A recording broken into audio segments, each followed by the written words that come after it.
This is a work of romantic fiction. All characters, places, and events are entirely imaginary. The Duke uttered the words as if they had been rehearsed until the very last moment. I need a wife by tomorrow morning. Theodora Colborne carefully placed her teacup down and gazed across the small drawing room at the man in her doorway. By any reasonable standard, he was the last person she expected to see before 8:30 on a Tuesday in September.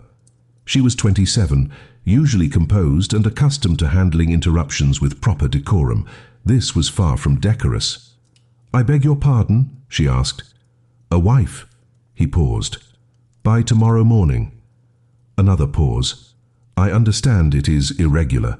Biscuit, a wire fox terrier, honey gold, with a small brown patch marking his left ear and the philosophical conviction of a much larger animal, had been sleeping with his chin resting on Theodora's left foot. He opened one eye, regarding the visitor with the professional skepticism and unhurried manner he reserved for all newcomers. Theodora looked at Biscuit. Biscuit looked at the Duke. She put her teacup down completely. "You had better sit down," she said. On a single autumn morning in Regency London, a Duke arrives with an impossible request and discovers that the woman he proposes to comes with conditions. 3 of them. What begins as an arrangement built in haste becomes, slowly and stubbornly, something altogether more inconvenient. The sort of warmth that slips in through the windows you forgot to close and refuses, upon request, to leave. This is the story of Theodora Colborne and Crispin Dunbar, Duke of Dunbar. The story of 3 conditions, 1 small golden terrier, and what happens when 2 people who agreed to nothing accidentally agree to everything. Before we begin, tell me in the comments where you are listening from tonight, the city, the hour. I read each one. The drawing room of Colborne House in Kensington was not a grand room, but it was meticulously arranged. Every object had been placed by someone who had given careful thought to its position. The 2 armchairs angled toward the window rather than the fireplace, the small desk in the corner with its specific collection of letters and opened books, the chrysanthemums in the blue-glazed pot that Aunt Marjorie insisted on having in every room in September, firmly believing that autumn demanded visible effort. The room carried the scent of toast and chrysanthemums, and that particular morning quality found in houses where work genuinely begins before noon. Theodora had been at her desk when he arrived. She was sifting through her late father's correspondence, a task she approached in systematic batches, as tackling it all at once felt like standing in a storm. She was on her 3rd cup of tea, which had grown slightly bitter because she had forgotten the sugar. Too engrossed in her reading to fetch it. She had not forgotten the sugar out of carelessness. She had forgotten it because the letter she was reading contained a figure, a debt figure, written in the clear and unforgiving hand of a solicitor that had commanded her full attention. She was still contemplating the figure when her butler opened the drawing-room door and announced, with the air of a man who had decided extreme neutrality was his only viable approach, that the Duke of Dunbar had called without a card, and was asking if Miss Colborne, he paused, that is, if she received callers at this hour. Theodora had looked up from the letter and said, "The Duke of Dunbar?" "Yes, miss." She knew who he was. London society was not so vast that a duke went unnoticed, and Crispin Dunbar possessed the additional distinction of having been a student of natural philosophy before inheriting the dukedom. This made him unusual enough that her father had mentioned him once or twice. Intelligent enough to engage with serious work, one of the rare individuals who approached it with genuine dedication. In her imaginings of how the morning might unfold, she had not included a duke without a card at 8:30 on a Tuesday. "Show him in," she said. She folded the solicitor's letter and straightened her spine.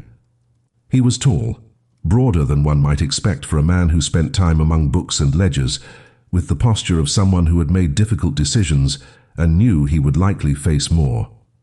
His coat was of good quality and slightly damp at the shoulders, indicating he had walked the last part of the way rather than arriving by carriage, meaning he had wished to avoid being announced in the street. His hair was dark and somewhat disheveled, as though he had run a hand through it several times since leaving his house. His eyes, when they met hers, were the color of the sea in autumn, a deep, restless blue that conveyed the specific quality of someone who thinks before speaking, and was currently, at this moment, forced to speak before his thoughts were fully formed.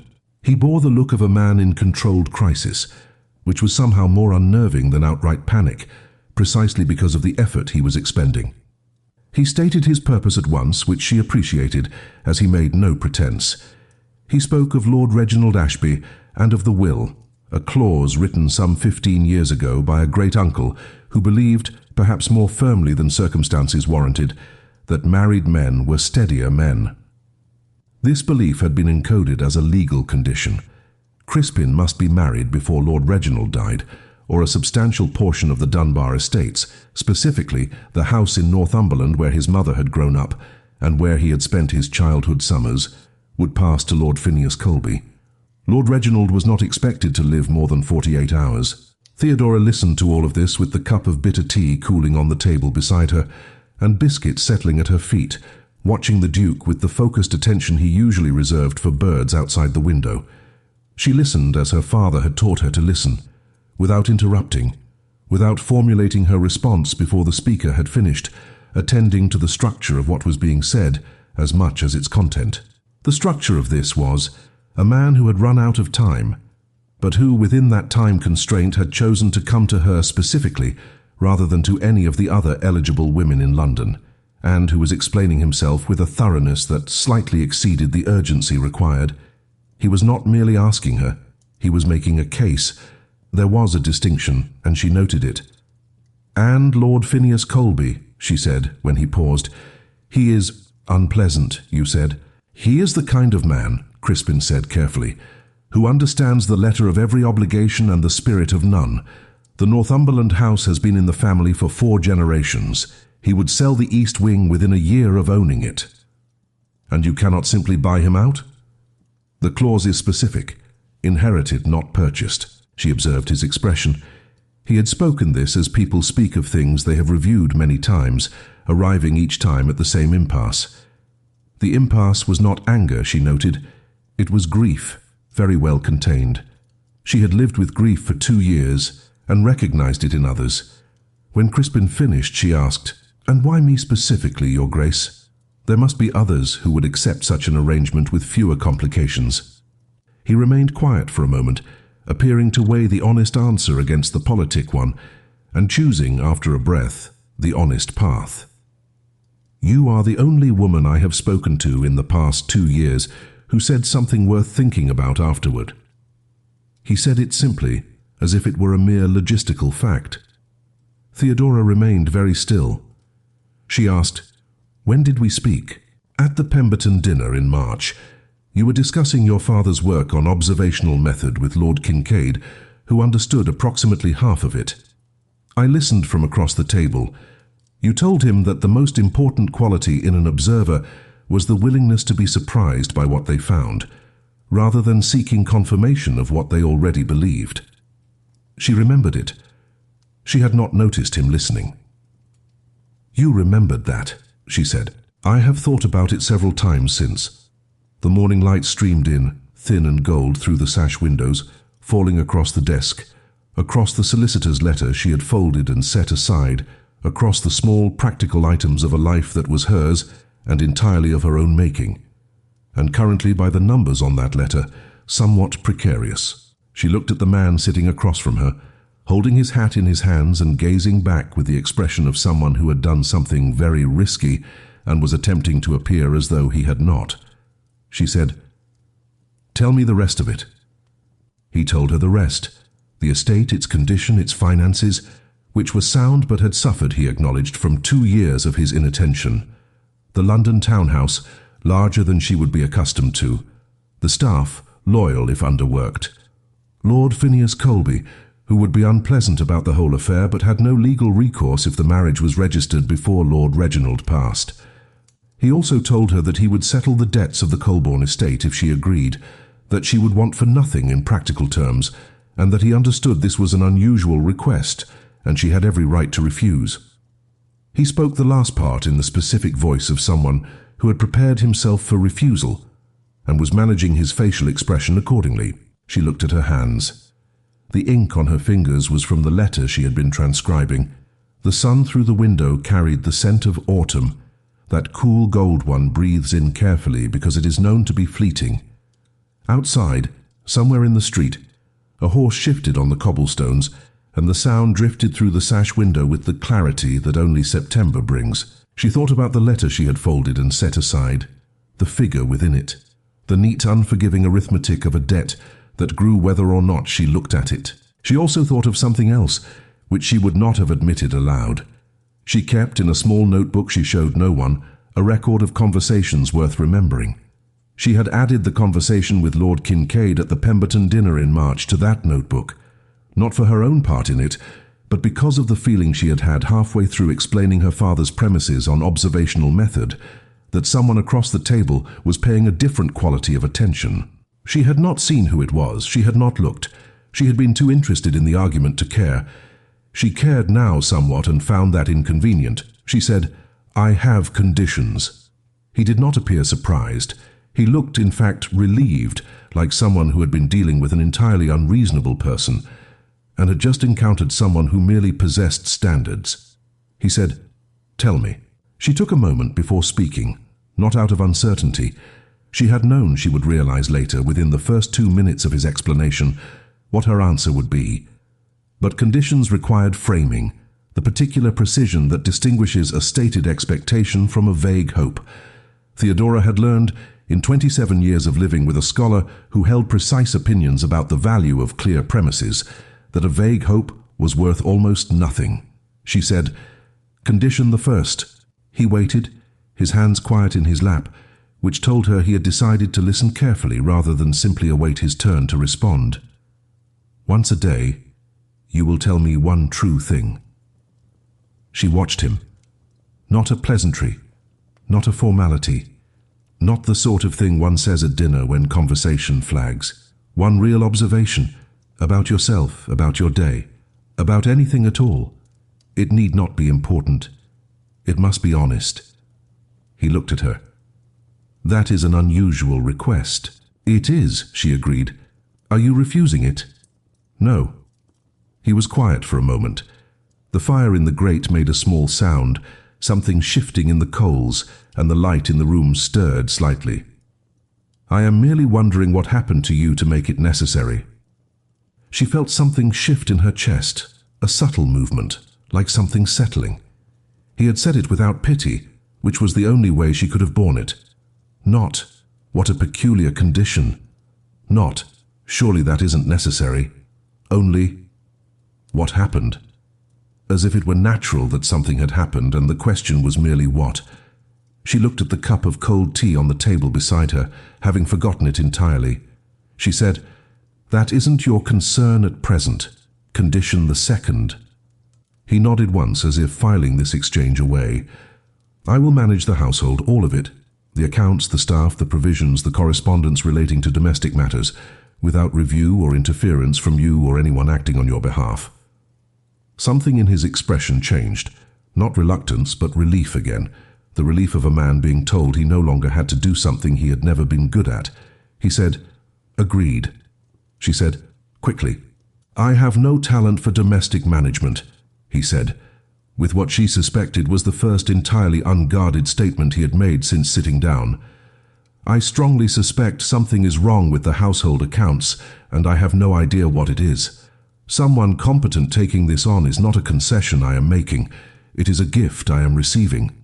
She studied him. He appeared to mean exactly what he said, which was unusual enough to be noteworthy. She made a small note on the pad at her elbow. "Condition the third," she said. "You will never in any company suggest that you regret this marriage. Not to your friends, not to your club, not to anyone who inquires after the circumstances. You will not hedge. You will not qualify. You will not present the situation as unfortunate and gracefully managed." He was quiet for a longer moment now. "You mean that I should present it as though—" "I mean that in public, you will act as though the marriage is exactly what you intended. If it happens to become what you intended, then the acting will be superfluous. If it does not, then the acting is the condition." He said, "Why this one?" She looked at the window. The chrysanthemums on the sill were the bright gold of late season, a little too emphatic for the room, which was precisely the point. Aunt Marjorie's insistence on them was a small, forceful act against Autumn's tendency toward resignation. Theodora thought of her aunt upstairs with her good earrings already in, holding her handkerchief. Then she said, "Because I was once made to feel like a difficulty someone had acquired by accident and was managing with good grace. I would not like to feel that way again." It was the plainest she had ever been about it. She had not spoken so plainly before to anyone, and the starkness of it settled in the room with a certain weight. Not the weight of complaint, but the weight of a boundary drawn with a steady hand by someone who knew exactly where the line was, because they had found it the hard way. He did not fill the silence. He let it be what it was. This, she noted, was the kind of courtesy that costs something. He looked at her for a moment. She met his gaze, his storm blue eyes, which up close conveyed active attention rather than mere looking, and something passed between them that was not conversation, and not agreement, and not yet anything with a name, but was the beginning of one. He said, "All three." Not slowly, not with the tone of a man considering his options. He said it as if it were obvious, as if the only possible response to honestly stated conditions was to accept them honestly.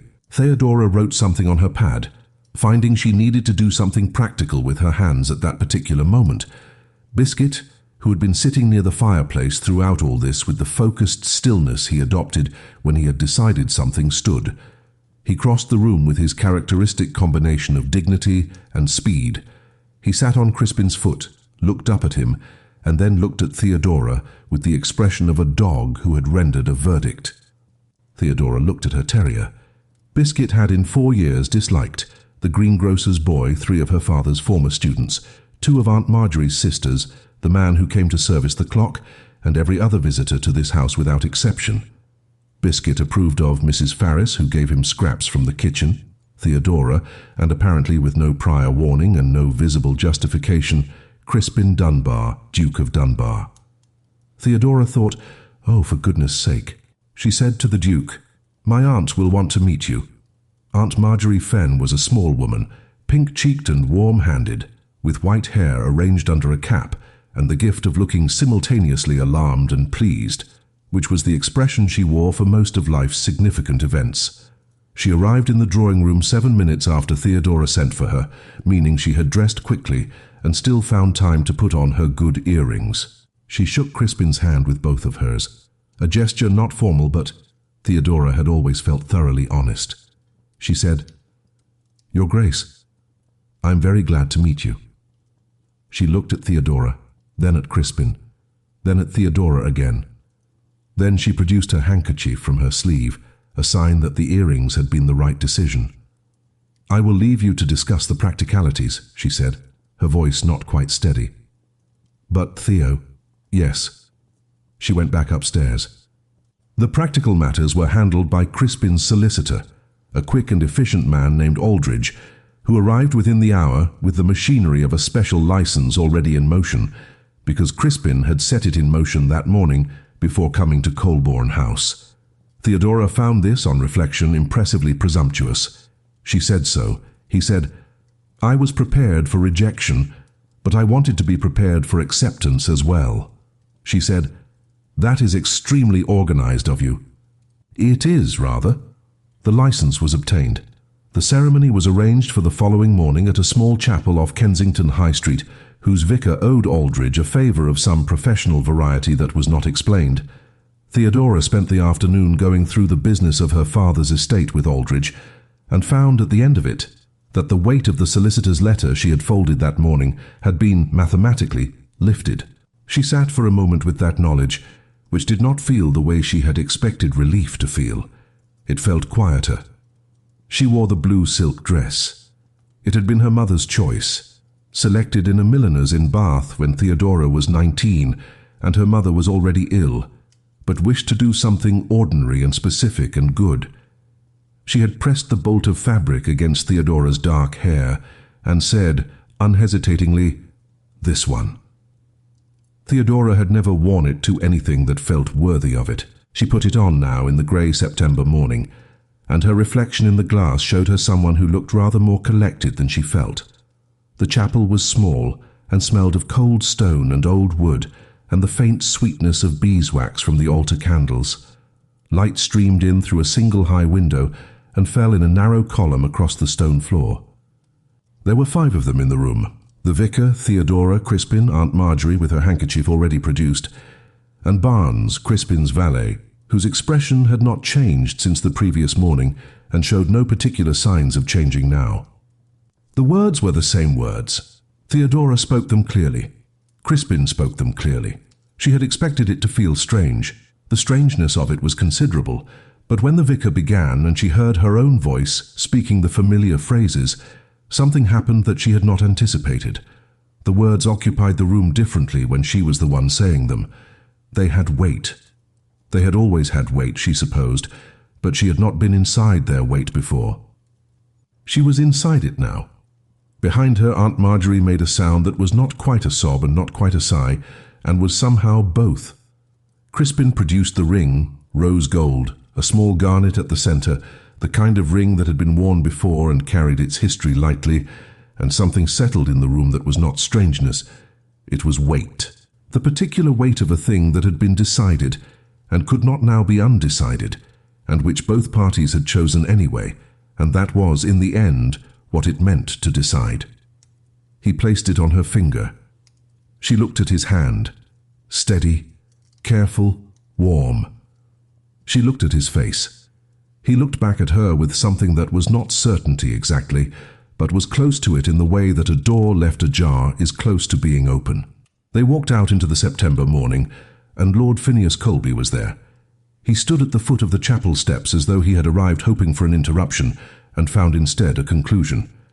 He was a well-built man, older than Crispin, with tailoring that cost considerably more than it announced, and manners that were correct in every detail, communicating somehow a complete absence of warmth. He looked at the ring on Theodora's hand, then at Crispin. Nothing moved on his face except his jaw. Once, twice. Then he inclined his head, a single measured dip, and turned and walked away. The sound of his heels on the cobblestones was the loudest thing about the morning. Aunt Marjorie pressed Theodora's hand and murmured into her handkerchief, "Good." She had the look, Theodora noticed, of a woman who had been right about something and had the good sense not to say so aloud. Aunt Marjorie had always excelled at being right without vocalizing it, which was one of the reasons Theodora was extremely fond of her. The new household had a particular scent in the afternoon, old wood and lemon oil, and the chill coming through the high windows of the entrance hall. Barnes showed her to her rooms with the formal efficiency of a man who had been doing this for years and considered it beneath no one's dignity to do it well. The rooms were large and finely appointed and unfamiliar in the specific way of spaces that were meant for someone but had been waiting for her to actually inhabit them. Biscuit inspected every room, smelling the corners, the rug by the door, which he found acceptable, and the bed, which he found acceptable but decided was not his territory. He found the rug by the door again, turned his circle on it, and lay down. That evening, Theodora lay in the unfamiliar bed and looked at a ceiling she did not yet know. The plaster was high and finely worked, the curtains heavier than she would have chosen, and the mattress better than any she had slept on. This was an odd thing to notice in a moment of existential recalibration, but Theodora's mind tended to anchor itself on specific sensory facts when the larger picture felt too vast. The ceiling, the mattress, the faint smell of beeswax and the distant sound of a coal fire doing its work in the room next door. She thought about the ring on her finger. She had not removed it. She had thought she would for sleeping, as one removes jewelry at the end of a day, but she had found when the moment came that she did not want to. 3 doors away, Crispin lay on his back in the dark and considered what he had done.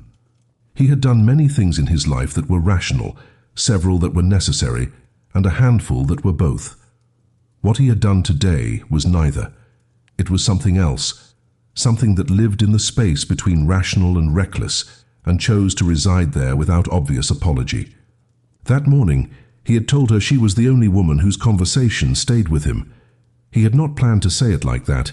It had come out more honest than strategic, and he had watched her receive it with the careful stillness of someone trying not to show that it had landed. He fell asleep eventually, thinking about a blue silk dress and the way she had looked when she said, "I would rather not repeat the experience. Not wounded, not demanding sympathy, just accurate." Morning breakfast in a house with two people who had been strangers for longer than they had been married, which is to say all of it, plus the previous 24 hours. Someone had placed flowers on the table. Barnes denied all knowledge of this, which was his standard position on any gesture in the house not attributable to a direct order, and was almost certainly false. The flowers were small white roses, late in the season, from somewhere in the kitchen garden, making the morning room look considerably more intentional than the occasion warranted. The coffee was strong. This was Theodora's first observation, that whoever had arranged the household in its current form had at least managed the coffee correctly, which she took as a sign of something, though she was not yet certain what.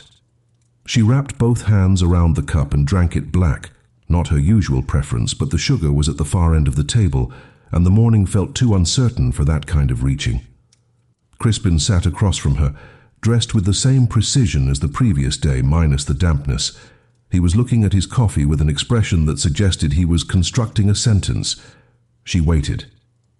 He said, "When you arrived yesterday, I told my housekeeper you were quiet. She asked what you were like, and I said, 'A quiet sort,' as though it were a recommendation." He set his cup down. "I meant it as a convenience. I wanted someone who would not require much management. Those are different things, quiet and undemanding, and I knew the difference when I said it and said it anyway." Theodora looked at him for a moment. "That is a true thing," she said. "Yes, thank you," she said, meaning it plainly without performance. He seemed for a moment slightly at a loss for what to do with plain thanks offered without complication. Then he said, "You're welcome." They ate. The toast was good, properly browned, with the kind of butter that indicated the kitchen took provisions seriously. Outside, the September rain had given way to a pale, clear morning, the kind that London produces in early autumn like a brief argument for itself. The light streaming through the windows was thin and honest, falling across the table in a way that made everything look, briefly, very simple. She asked about the house. He told her. She asked about the staff, and he told her what he knew, which turned out to be less than he suspected and somewhat more than she expected. She took a small set of notes on the inside cover of the book she had brought down to breakfast, which was the natural way she had always dealt with incoming information, and did not apologize for it. He noticed and said nothing about it.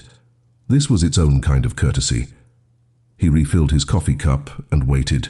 Then he said, "I read 3 of your father's published papers, at Cambridge when I was 19. The third one, on the relationship between the quality of observation and the expectations of the observer, changed how I thought about evidence." She put down her fork. "You read his work." "I wanted to meet him at one point. I never found the occasion."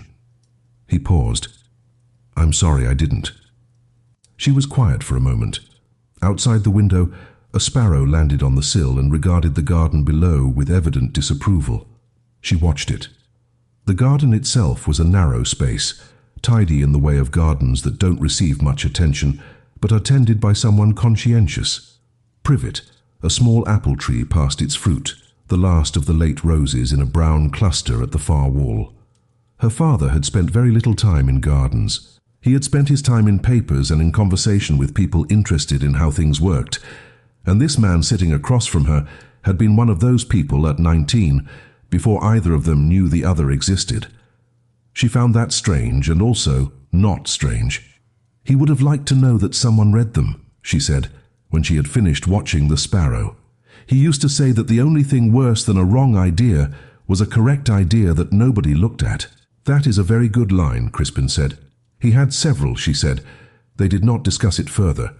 But something in the room opened quietly, as rooms do when two people who have been careful about each other simultaneously stop being quite so careful. That evening she went to the library. She had not intended to find it occupied. She had wanted specifically somewhere quiet with good shelves, which was the reliable solution to most of her difficulties, and the library of the Dunbar townhouse turned out to have excellent shelves and the added quality of a fire that was already going, meaning someone had been there recently. Crispin was in the large chair by the fire with a book he was not quite reading. He looked up, starting to rise. "Stay," she said. "I'm only looking for one book."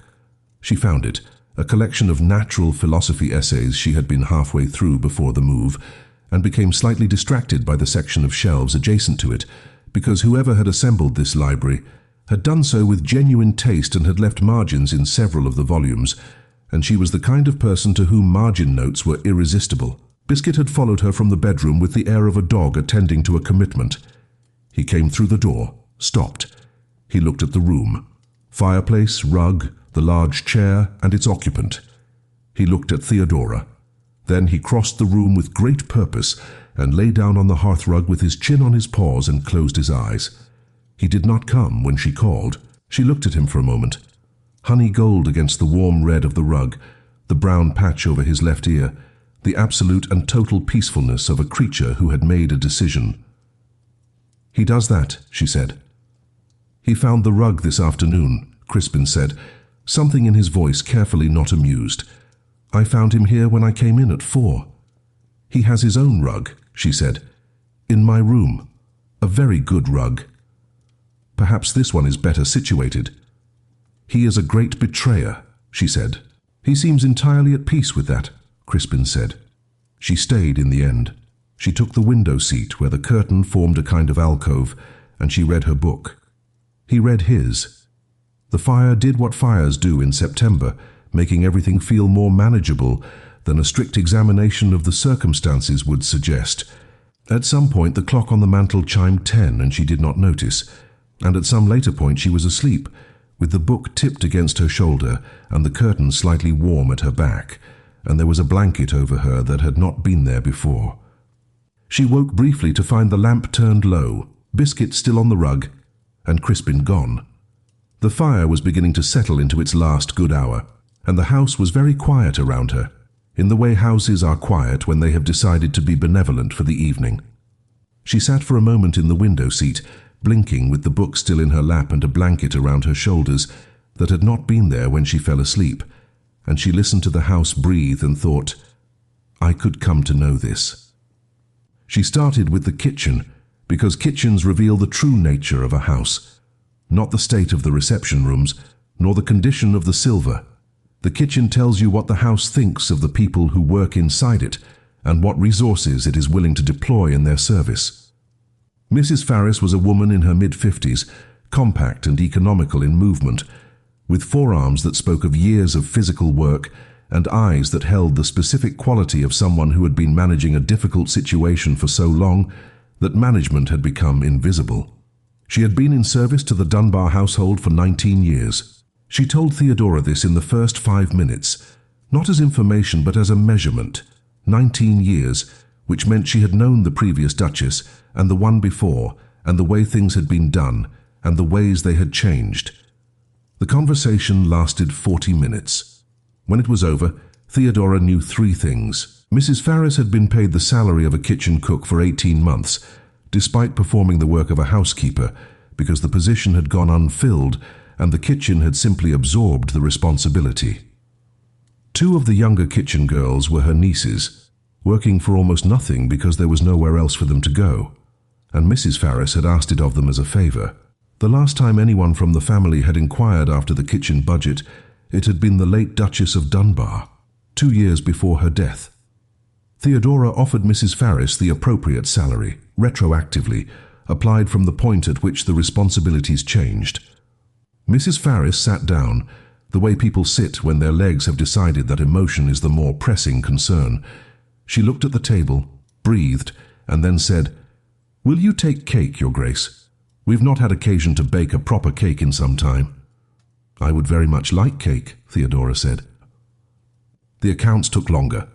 She went through the household ledgers over 2 days with the systematic patience she had learned from sifting through her father's papers, which meant she did not look for what she expected to find, but for what was actually there. What was there was not dramatic, there was no crisis, no sudden theft. There was instead the slow arithmetic of someone helping themselves to margins. An amount here, an adjusted figure there, never enough to be glaring, always just beneath the level at which a busy man not paying attention would ask questions. She took what she had found to Crispin that evening. He looked at the papers carefully, meaning he was not being polite but actually reading them. Then he looked at her. "How long?" he said, his voice flat in the specific way of someone who had just confirmed something he hoped was wrong. "At minimum 3 years," she said, "possibly longer if the records before that were kept in the same manner." He was silent, looking at the papers again. "I should have known," he said. "You didn't." "I should have," she said carefully. "The household has been running. Nothing has collapsed. The staff have kept things together through considerable inattention on the part of the house. Not malice, I think, but absence." She watched him. "Would that be fair?" "That would be accurate," he said. "Yes." He picked up the top ledger, held it, set it down again. "I will deal with Graves." He dealt with Graves the following morning. Theodora gathered the nature of the conversation from Barnes's expression afterward, which was the same neutral expression Barnes wore at all times, but which had a quality today of resolution. Graves was gone by afternoon. That evening, Crispin found her in the sitting room. He said, "My true thing for today." He sat down in the chair across from her, lacing his hands together, looking at them. "I did not understand what it was to have someone actually managing a household until I watched you in that kitchen for 40 minutes. My mother managed this house. After she died, I found a man who appeared competent and convinced myself it amounted to the same thing. It was not the same thing, and I knew it, and chose not to look at it." Theodora said, "Both, probably." He looked at her. "Shame and gratitude both," she said. "It's usually both." He almost smiled. It was a particular quality of expression, not yet a smile, but the country bordering one, and it made the lines of his face entirely different. Theodora looked at it, and then at her book again with unnecessary speed. "You said that before," he said. "It keeps applying," she said. The door to the sitting room opened with the light, efficient sound of someone trained not to knock, and who had decided that not knocking was therefore a social right. Lord Phineas Colby entered the room.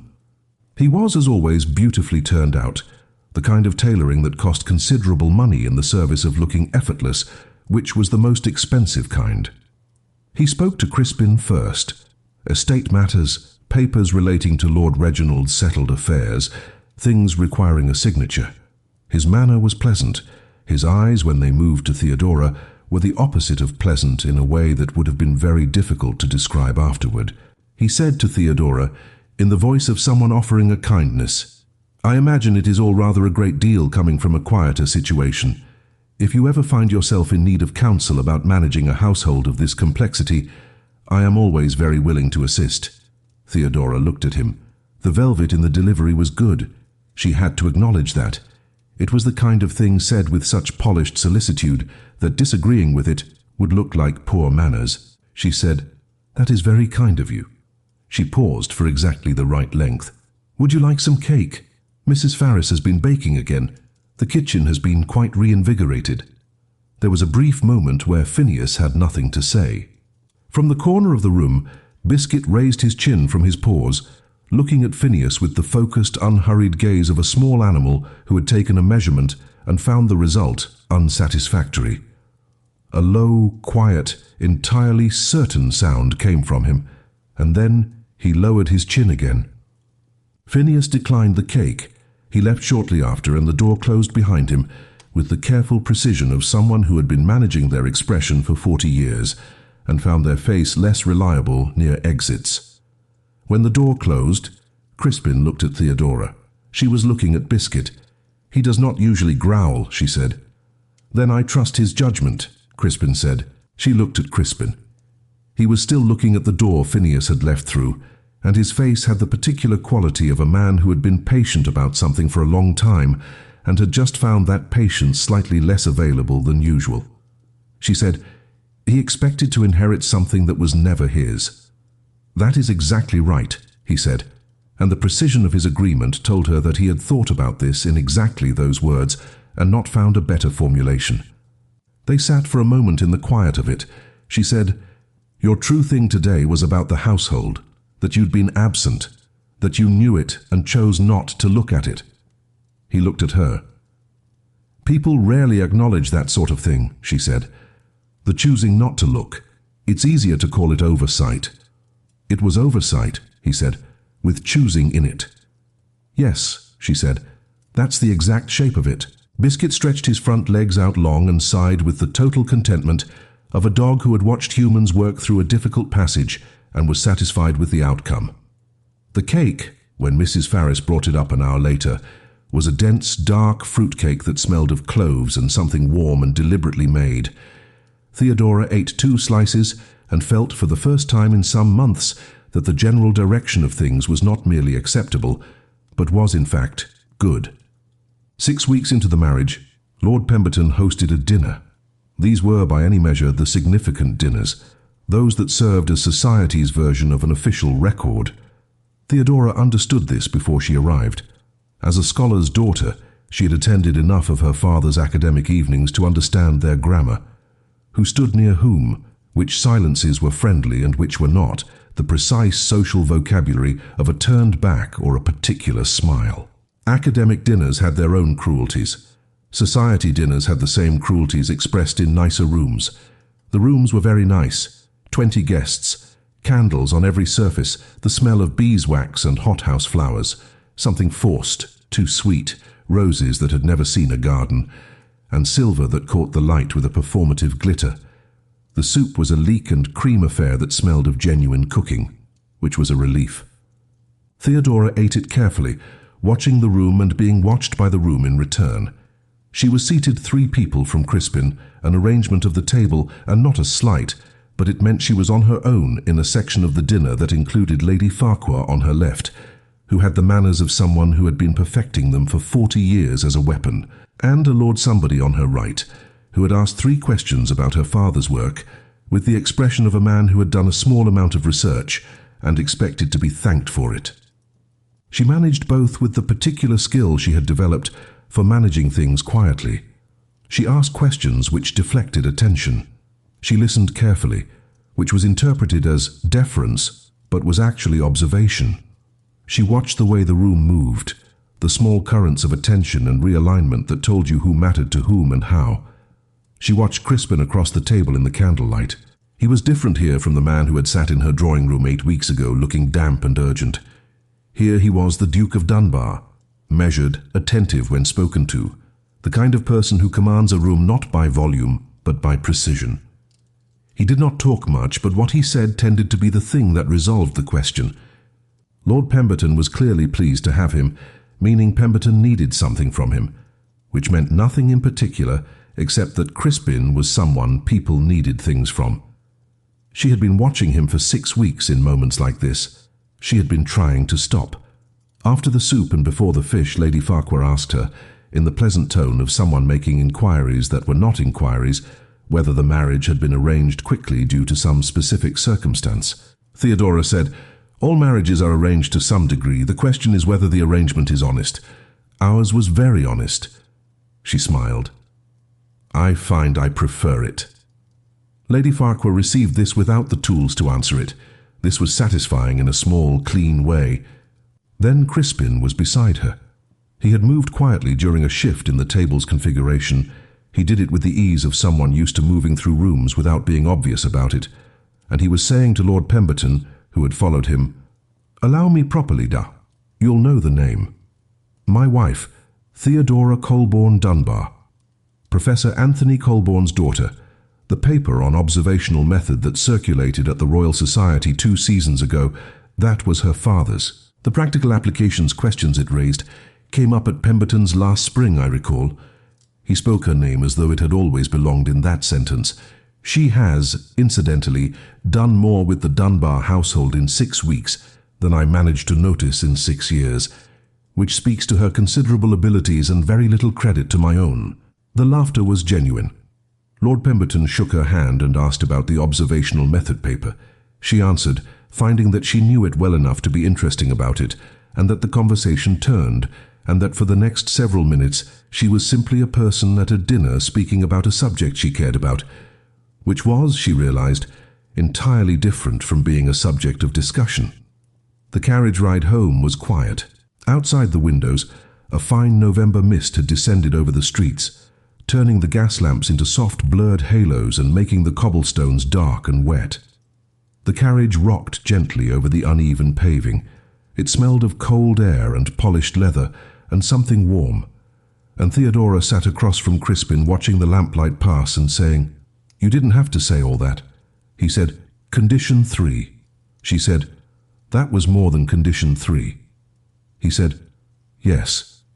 The words settled in the carriage between them. She had spent the past 6 weeks cataloguing the various qualities of his silences, and he had several, she had discovered, ranging from the thinking silence to the careful silence to the one she had decided to call the not quite sure yet silence. And this was none of those. This was a different kind. This was a yes that had been waiting for its moment and had decided, quietly, that the moment was now. She thought about the way he had spoken her name at the dinner table. Theodora Colborne Dunbar. Not as a formality, not as proof of something, but simply as a true thing. As the kind of introduction one makes when one means every syllable of it. She looked at him. He was looking at the window now, not at her, but she could see his profile in the passing light, the line of his jaw, the set of his mouth, the space between his brows that appeared when he was thinking about something and not yet ready to say it aloud. She was tired. The evening had been longer than she expected, in ways that had nothing to do with the time, and she felt it in a place somewhere between her ribs and her throat, which was where things registered that she had not yet categorized. She rested her head back against the seat cushion, not meaning to close her eyes. She did. The carriage went over a corner somewhere near Kensington High Street, and she tipped sideways, but she did not fall because a shoulder was there, solid, present, offering itself without comment. She didn't wake. He didn't move. He sat with the weight of her against his shoulder and watched the lamps go past one by one. The mist moved against the window glass. He thought, "This is inconvenient. This is, in fact, the most inconvenient thing that has happened to me in approximately 32 years. He had told her one true thing every day for 6 weeks, about the estate, about his mother, about the paper she had been reading at the dinner in March, about how he had been embarrassed to come to her house without a card and had done it anyway because it was the correct thing to do.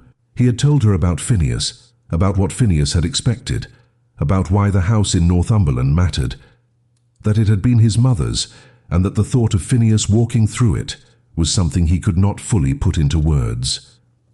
She had listened each time with the attention of someone who was actually present rather than merely polite, and had responded with things that were also true. This had, over 6 weeks, turned into the kind of conversation he did not realize he had been waiting for. He had not told her this, that he had not had one conversation in those 6 weeks that felt like enough, that he kept finding reasons to be in the same room, that Biscuit's defection to the library rug had been one of the more quietly useful things to happen to him in recent memory. He would tell her tomorrow. It would be tomorrow's true thing. Outside, the mist settled against the windows, and the gas lamps went past, each one a small point of warmth in the wet dark of November, and the carriage carried them home. November had completely settled in by the time Aldridge sent his letter. The library in the mornings had a particular quality, now that the days were shorter, and the light streamed in low through the east-facing windows, gold-grey and slanted, falling across the shelves where Professor Colborne's papers had been integrated with the existing collection, in a configuration that seemed, to Theodora's eye, as though it had always been that way. She had arranged them herself over 2 afternoons, finding in the doing of it a satisfaction that had nothing to do with order and everything to do with the fact that her father's work now stood on these shelves as though it belonged. She was at her desk when Crispin came in. He held the letter from Aldridge in his hand and wore the expression of a man who had been thinking about how to say something since approximately the time he woke up. She recognized the expression. She had seen it before his daily true thing on 4 or 5 occasions now, the particular set of someone who had decided on honesty and was working out the angle of approach. He set the letter on the desk in front of her without speaking. She read it, then read it again. Lord Reginald's estate was settled. The will clause had been satisfied. The marriage was registered, legal, binding in every way that the law cared about, which was all the ways that mattered to the law. The solicitor noted as a formal point of information that in certain cases of hastily contracted marriages under exceptional circumstances, there were legal procedures available to parties who wished to revisit the terms of the arrangement should both parties be in agreement. She looked up. He was standing by the window. The November light made his eyes darker than usual, storm blue deepening towards something like the sea on a day when the weather couldn't decide. He looked back at her with the expression of someone who was being completely careful and almost completely open at the same time, which was the most exposed she had ever seen him, and which she recognized because she had been wearing the same expression herself for weeks and hoping it wasn't visible. She said, "Are you telling me this because you want—" "I am telling you this because you deserve to have the choice." He paused. "Whatever you want the choice to be." She placed the letter down very flat and very carefully on the desk surface, precisely aligned with the edge. It was the thing she did with her hands when she needed her hands not to show what they would otherwise show. She had done it when she first read the solicitor's letter 2 months ago in her drawing room before he arrived. She had done it when he said she was the only woman whose conversation stayed with him. She was doing it now. She said, "What is your true thing today?" He was quiet. Outside, the city moved around them with its ordinary November sounds. A cart on the cobblestones, a door somewhere below, the thin call of a vendor in the street. And then it quieted. Biscuit, on his rug, made a small sound in his sleep. One muffled syllable, as dogs do when they are dreaming of something that requires comment. He said, "That I have not had one conversation in the past 2 months that felt like enough." She breathed. "Not one," she said. "Not one." She let the words settle, letting them be what they were, which was something she had been waiting for and had not, until this moment, admitted she was waiting for. She looked at the letter, then at her hands, still flat on the desk. She said, "I had 3 conditions." "I know." "They were meant to protect me." "I know. From exactly this." He said quietly, "Did they?" She laughed. She did not mean to laugh. It came before she could choose it, brief and warm and rueful and entirely honest, and she heard it leave her and thought, "Oh, there it is. That is what not protected sounds like." He smiled. Not the social smile she had seen him produce at dinners, not the careful expression he wore in most rooms. This was the other kind, unplanned, slight, entirely real, the kind that changes the face completely and reveals something underneath it that is very much worth knowing. She felt it in her chest, below her ribs, in the place she had been carefully not examining since approximately the 2nd week. From the doorway came the sound of small, determined paws. Biscuit arrived with the focused energy of a terrier who had been listening in the hallway and had decided that now was the correct moment to be present. He trotted into the room, crossed to Crispin with great purpose, and put his front paws on Crispin's knee. He looked up at him, holding this position with the patient authority of a small animal who had made a decision and was waiting for the larger animals in the room to reach the same conclusion. Crispin looked down at Biscuit. Biscuit looked up at Crispin.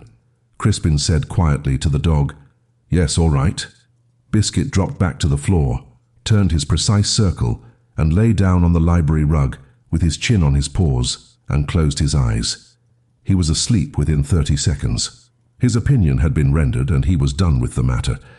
Theodora was watching all of this with her hands still flat on the desk and something happening in her chest that she was going to have to address. She had known, she thought, for some time. She had simply been waiting for a moment where it would be acceptable to know it. For a moment where it was no longer an arrangement, no longer a contingency, no longer a thing she was doing for reasons that had nothing to do with the man himself.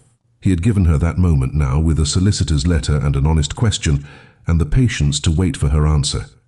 She said, "I have 3 conditions. They still stand." He turned to her. "I know. All 3. Yes."